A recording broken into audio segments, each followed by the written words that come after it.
Our next speaker is an independent filmmaker and activist whose focus is on health, nutrition, and education in the global climate, with a primary focus on the state of Kentucky.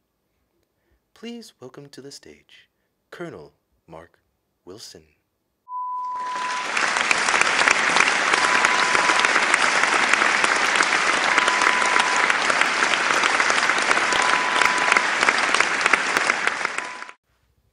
When I was a child, I used to love going on vacations.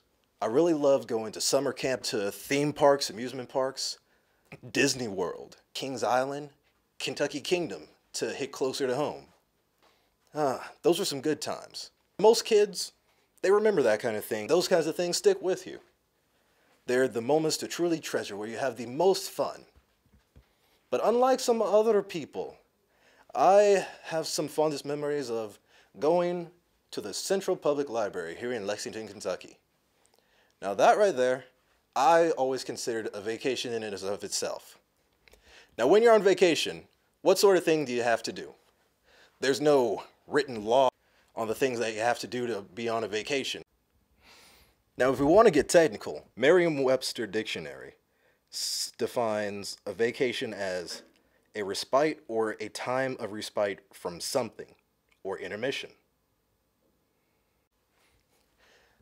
So in that right, I'm going to explain to you with just some experiences, some things I've seen, on why going to the library in and of itself is akin to being on vacation.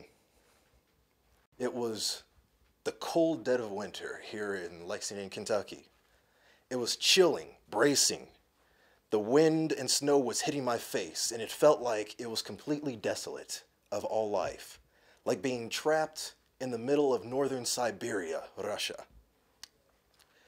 But then when I entered the library, a warm air sprawled over me, embracing me of all the good feelings that were to be had. So I pretty much spend most of my days in the library whenever I'm not around doing other work. Like the definition says, it's a respite or getaway from something. And that something is the rest of the world. So other people were coming into the library too, to do things like usual library things like check out a book, leave, look something up. But there's much more to that. For example, when I went up to the second floor, there were plenty of people just lounging around in the open common area. Specifically, there was one woman who was sitting on a couch next to the chess table. Her hair was completely hanging loose. Her neck was dangled down, her eyes were shut as steel traps. She was truly exhibiting a state of calm relaxation, a piece of time, respite away from the world.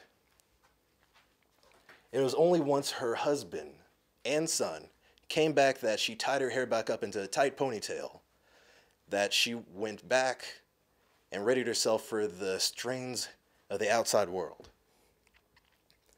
At another place in the library, back on the first floor, there were people coming in of all types. There were grandmothers and grandchildren coming in to read to their grandchildren, packing sack lunches so that they can talk and hang out there, a getaway from the mundane and usual things that they do. Some men talking politics, UK sports, playing cards at the same time.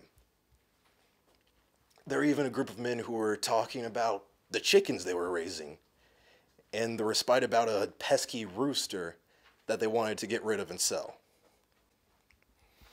But the main point that I want to strike across is that through all the people coming in and going, that